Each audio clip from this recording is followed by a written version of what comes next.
So after birth, there's so many things that happen to your body that moms don't talk about. Like, it's more than just postpartum. Our bodies change and we got to talk about it. We have to talk about it. So we know, or some mothers who have never had children, if you're pregnant, I'm gonna put this out there. You can bleed up to 6 weeks after birth, and it's not your period. Your body's shedding blood.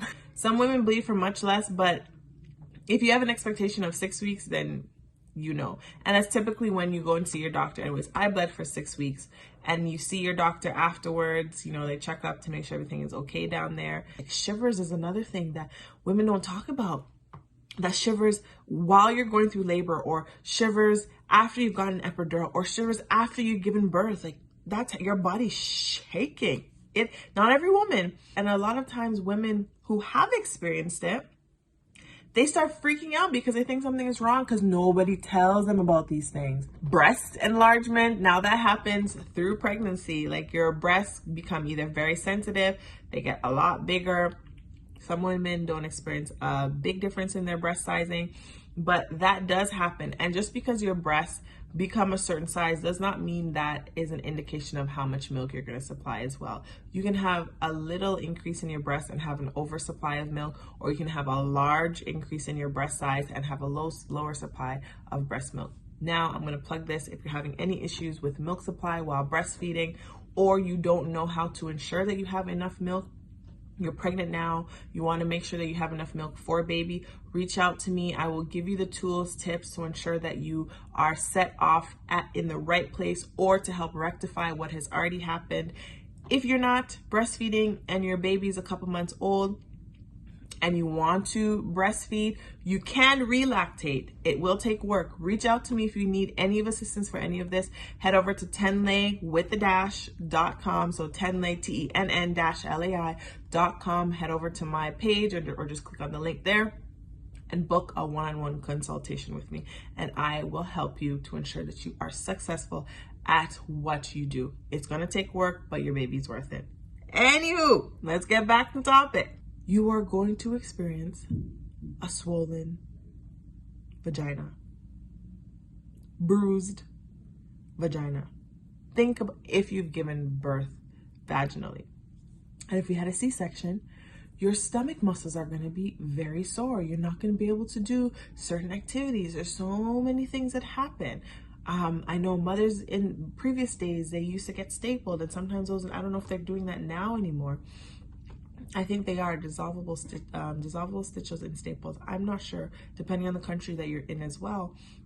But infections come with that too. Sometimes, not all the time, but it's knowing that these things are possible and how to manage through them. Like, giving birth to a baby takes a lot out of our bodies.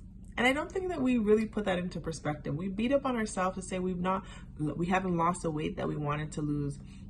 Some of us have actually lost weight during pregnancy and hope to put back on the weight after pregnancy. And it's not easy. Like, it's verse versa. Yeah, that's how you say it.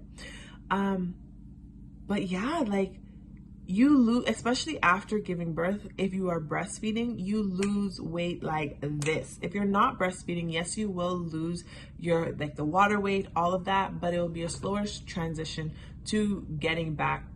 And I hate saying this because you'll never get back the body that you had before. Never. You can either have a better body that you had before, but your body will never, ever be the same. Think about what your body went through.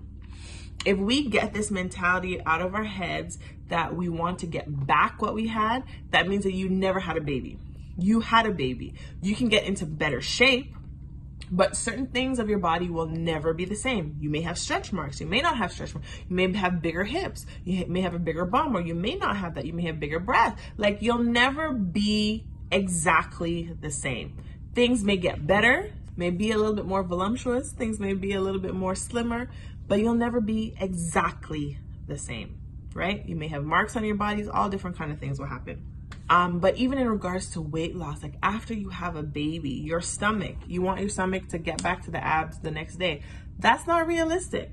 You may get back your abs, right? I'm trying to work on getting abs I never had in the first place. But what also happens when your uterus is shrinking back to, or shrinking down in size, you will feel cramping. You may feel pain. It may feel like period cramps. It may even feel like gas bubbles. That's what it felt like for me. It felt like gas bubbles that were really intense gas bubbles as my uterus continued to shrink. And that starts happening within hours after giving birth.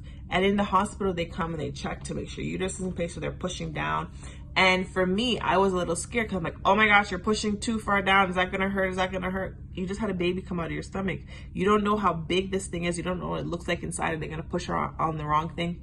All these things were running through my mind. I'm sure will run through yours if you're a pregnant mom, or has run through yours if you already had a baby.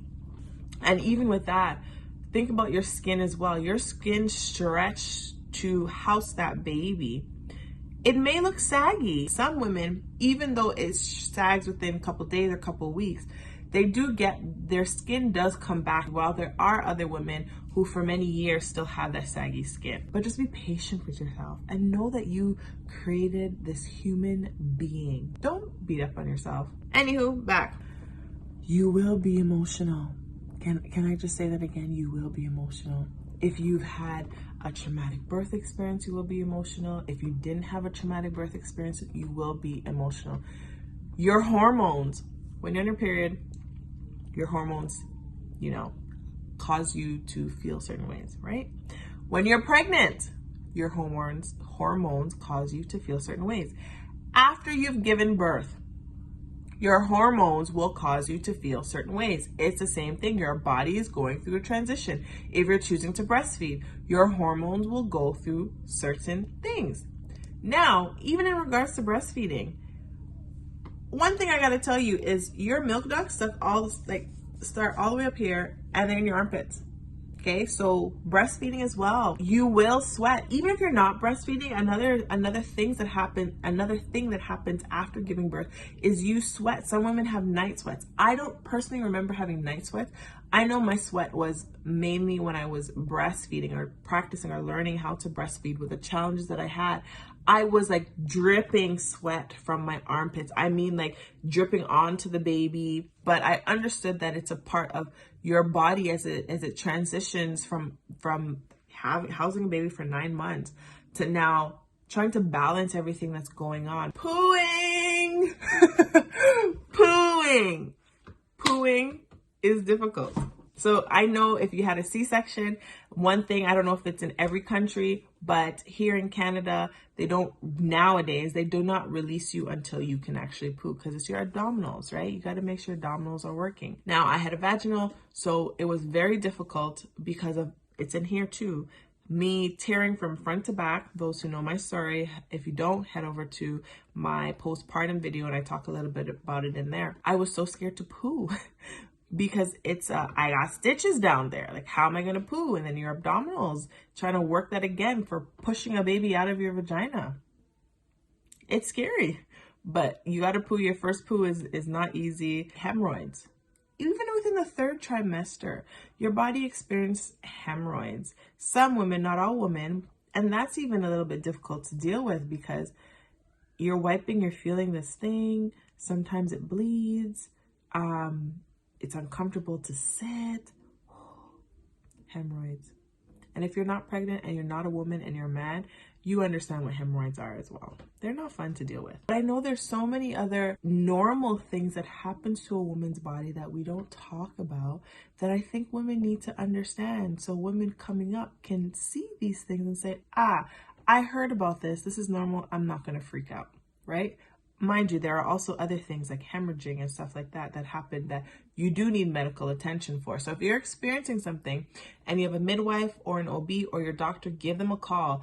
If I don't know about other countries, but in Canada, and I believe also in the US, they have apps that you can actually go on and schedule an appointment with a doctor within minutes, talk to somebody, and they can help you. Again, I'm not sure in the States, but at least here in Canada, it's free. You can have a conversation with a doctor because you're concerned about something, but don't always count on Google because Google will tell you things to freak you out or tell you things to make you feel calm, but it's not always something that you should just brush off. It's things that you have to keep as a concern. So thanks for tuning in, mamas.